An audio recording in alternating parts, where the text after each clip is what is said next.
Good morning to all. Welcome back to my channel, to my most waited vlog. Hopefully তোমরা সবাই খুব ভালো আছো, আমিও খুব ভালো আছি। লাস্ট একটা শর্ট ভিডিওয়ে তোমাদের কোনো একটা জায়গার ছোট্ট একটা দৃশ্য দেখিয়ে বলেছিলাম যে খুব জলদি আমি সেই জায়গাটা মানে যেখানে আমরা ঘুরতে গেছিলাম সেটা নিয়ে ডিটেল ব্লগ তোমাদের সাথে শেয়ার করব। সো তোমরা কি গেস করতে পারলে যে আমরা কোথায় গেছিলাম? ওকে চলো এবার আমি সবটা ডিসক্লোজ করি। তো আমরা প্রথমে গেলাম শিয়ালদা সাউথ ডিভিশনে, তারপর সকাল 7:42 ক্যানিং লোকাল ধরে সোজা নামলাম ক্যানিং স্টেশন। এখানে একটু বলে রাখি যে সকাল 7:42 পর 8:05 বা 8:10 নাগাদ আরেকটা ক্যানিং লোকাল আছে, আর তারপরে ট্রেনটা বেশ কিছু সময় পরে আছে।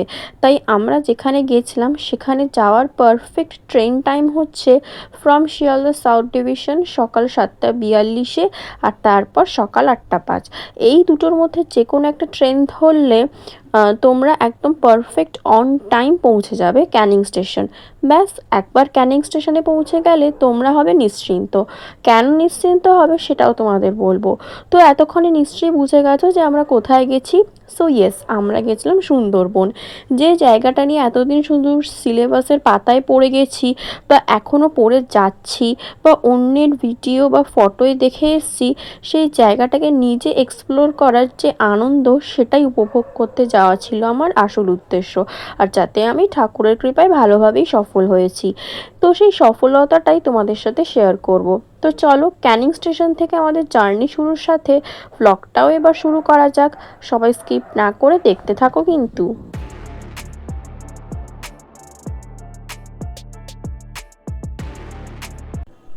ক্যানিং স্টেশনে নেমে আমরা একটা গাড়ি করে সোজা গেলাম গদখালি লঞ্চ ঘাটে। দেখে বুঝতেই পারছো যে অলরেডি সুন্দরবন জায়গাটার মধ্যে প্রবেশ করেই গেছি আমরা। তো এবার আমরা যাব আমাদের আসল জায়গায়, মানে নিজেদের তো আগে গ্যারেজ করব নাকি, তারপর তো ঘোরাঘুরি শুরু হবে। তো নিজেদের এই গ্যারেজটা আমরা কোথায় করলাম বা করেছিলাম সেটাই তোমাদের এবার দেখাবো। চলো ভ্লগটা কন্টিনিউ করি আর তোমরাও আমার সাথে ভ্লগটা দেখতে থাকো।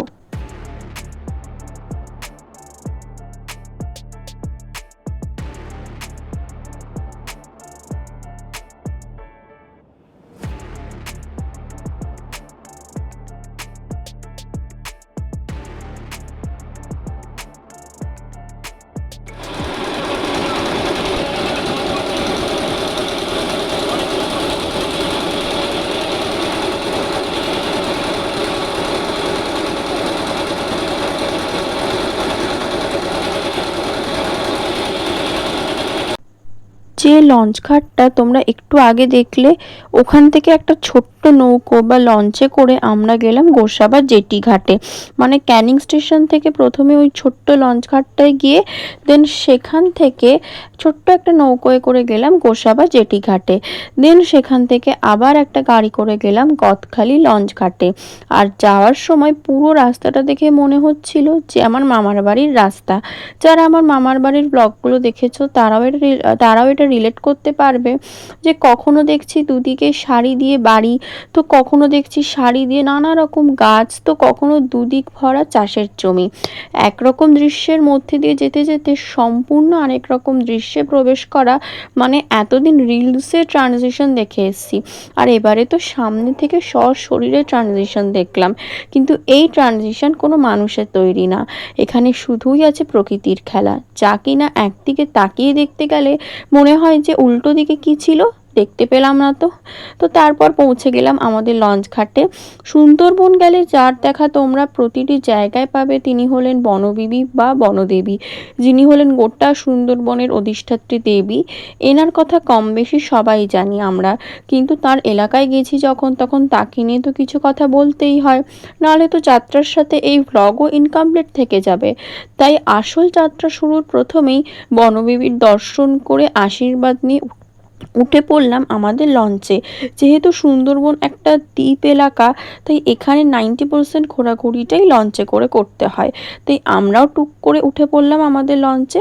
চলো তোমাদের আমাদের লঞ্চটা একটু ঘুরিয়ে দেখাই। দেখতেই পেলে যে আমরা লঞ্চে উঠে পড়েছি এবং উঠেই আমরা ভেতরের দিকে মানে একটু নিচের দিকে আর কি একটা জায়গাতে নেমে গেছি। এটা হচ্ছে লঞ্চের নিচের দিক মানে নিচের দিকের জায়গা বা ভেতরের দিকের জায়গা। এখানে একটা রেস্ট নেওয়ার মতন জায়গা করে দেওয়া হয়েছে, পরপর বেশ কয়েকটা খাট আর গদি পেতে, এবং জানলাও আছে পাশে।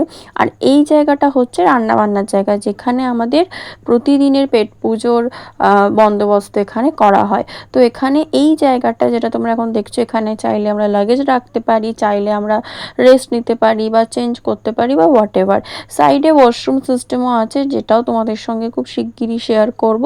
তো লঞ্চে উঠেই সবার আগে আমরা কিন্তু একদম পেয়ে গেছিলাম টেস্টি টেস্টি ব্রেকফাস্ট।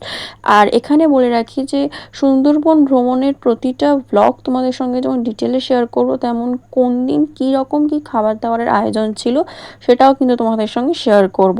তো লঞ্চের ওপরটাও তোমাদেরকে ঘুরিয়ে দেখালাম, যেখানে বসে আরাম করে আমরা সুন্দর মিষ্টি হাওয়া খেতে খেতে নানান রকম দৃশ্য উপভোগ করতে করতে আমরা আমাদের এই পুরো জার্নিটা ঘুরবো এবং তোমাদের সঙ্গেও শেয়ার করব।